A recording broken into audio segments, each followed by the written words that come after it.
Hey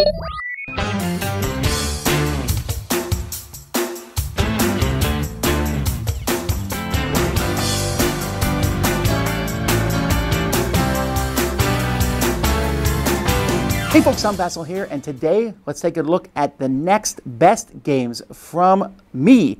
Sam, and Z did our top 100 games of all times. Here I'm doing my top 1 through 260, so I can do them in groups of 20. Today is 240 to 221. Let's get going. All right, for 240, we have Hamburgum. Now, Hamburgum is a game from Matt Gertz that I really enjoy.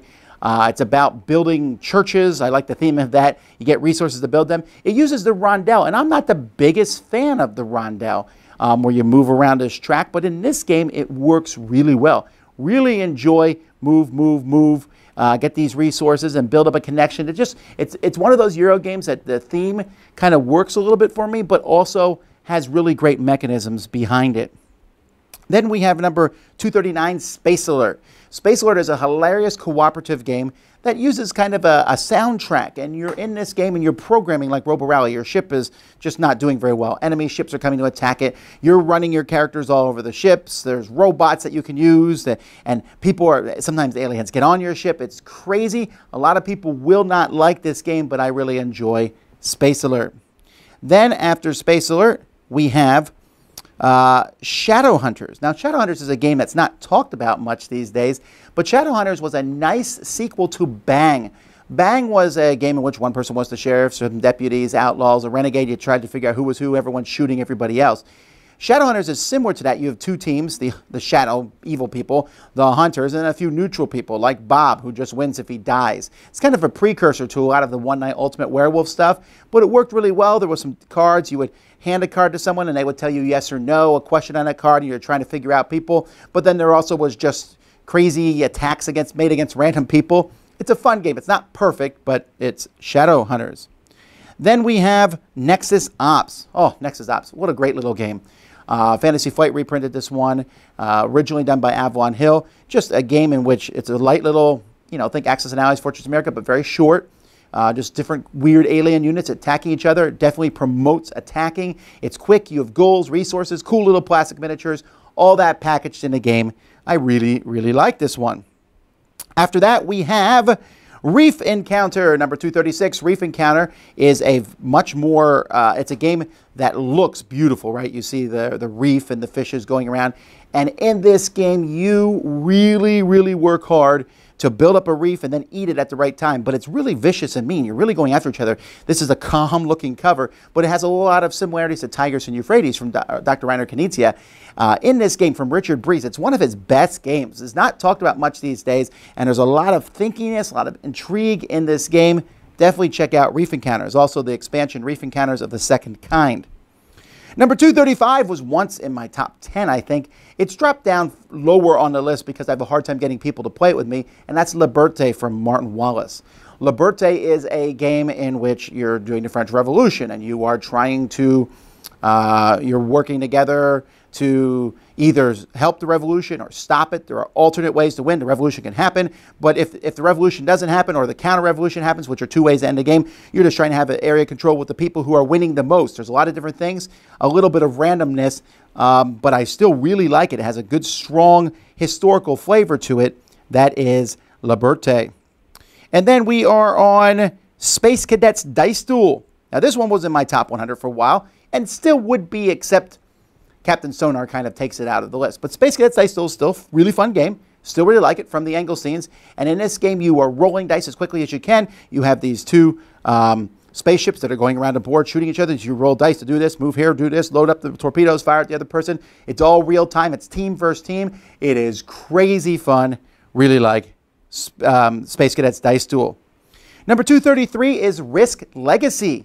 This is the game that started the whole legacy movement where things would change. Not a huge fan of Risk per se, but I like Risk Legacy because it takes risk, it makes it fast, and it lets you make permanent changes to the board, to the game. Different things happen over the course of the game. It is unbelievably intriguing.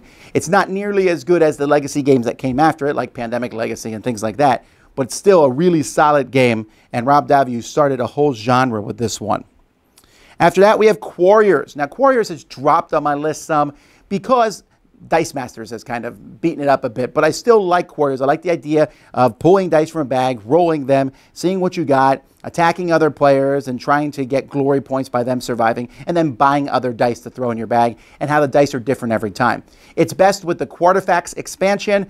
Unfortunately, they named all their expansions with QUs, which is really weird, but I still really do like Quarriors, although I think they're done with it now. 231 is Tales of Arabian Nights. Tales of Arabian Nights is a great storytelling game, and it's just crazy. Now, Tales of Arabian Nights has been kind of deflated for me a bit. It wasn't my top 100, but now that Near and Far is out, Near and Far has that storytelling in it and a really good game. Tales of Arabian Nights just has good stories. You go somewhere and it's like, what do you do next? It's like a choose your own adventure, but instead of having one choice, you have like 9 choices. You know, you meet this guy, and it's like an old man in the streets, and he's like, I want to talk to you. And you can punch him, you can run from him, you can, take him out for dinner. There's all kinds of things you can do, and it's really funny to see the stories that happen. You go along for the ride. Number 230 is Among the Stars. This is a space drafting game that I really like. They made a upgrade Fields of Green, which I think is a slightly better game. But Among the Stars has this space theme, which I really do enjoy. You're going to draft these cards, and then you have a tile placement thing where you put the cards out there to build a space station. Absolutely fun. Giants is my 229. Now, this is a game that you haven't heard of, but you know what? They're actually reprinting Giants and making it a more streamlined version. I played the new Giants that's coming up, and it works really well. But I do like the old Giants. Giants is about Easter Island and those big statues that are on Easter Island, and no one really knows how they got there. And this game has you make those stone giants and then take them and roll them out on logs and put them out around the island for points. It was the first game from Matago that really caught my attention. Had little workers for each one that were all different molds. It has beautiful production, but it's also a really good, solid Euro game.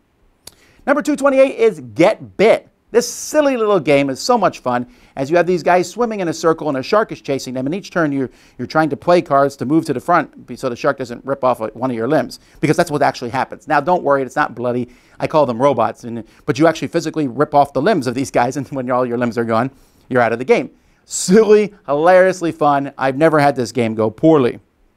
Number 227 is Battle Stations. Battle Stations is a big, grandiose game. In fact, they just came out with Battle Stations 2nd Edition, which I haven't played. Maybe if I did, it would go higher. But Battle Stations is a bit of everything. You are flying a spaceship around the board, and you go and fight things. It's like a co-op game. And then you actually have the layout of your spaceship with the people on the spaceship. And then enemies will attack you. They will board you.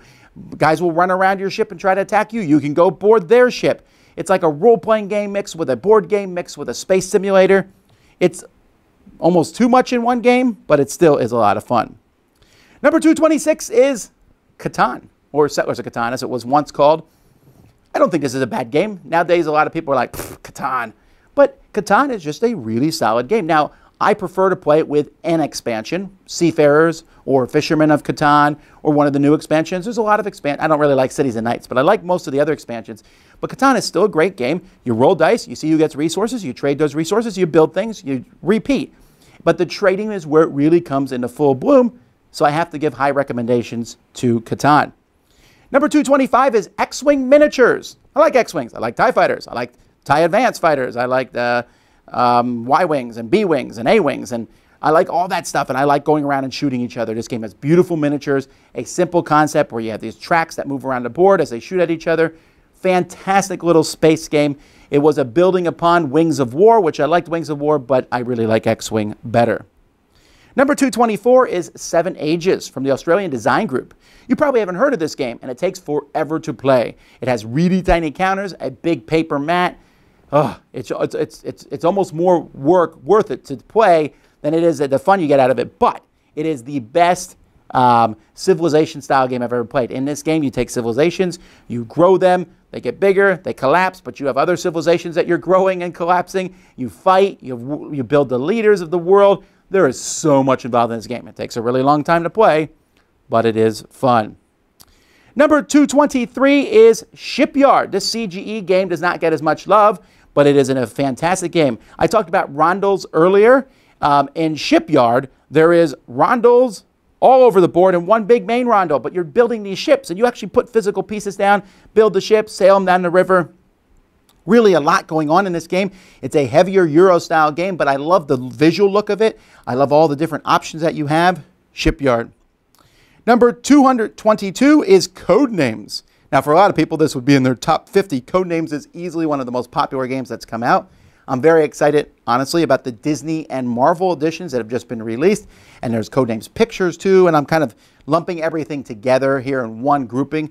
But Codenames is a really solid game where you're playing against, one team against another. You give a clue, and you're trying to get your team to pick as many cards as possible that meet that clue and not the cards for the other team. It is a fantastic game, has sold like a bazillion copies. Codenames.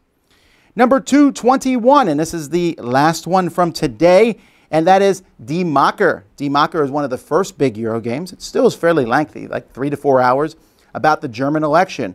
I don't know much about German elections, but I do know that they are interesting for a game purpose. And in this game, you are just going through different precincts and trying to score votes with people, changing your positions when needed to get people to vote for you. It is a really solid, great, immersive game.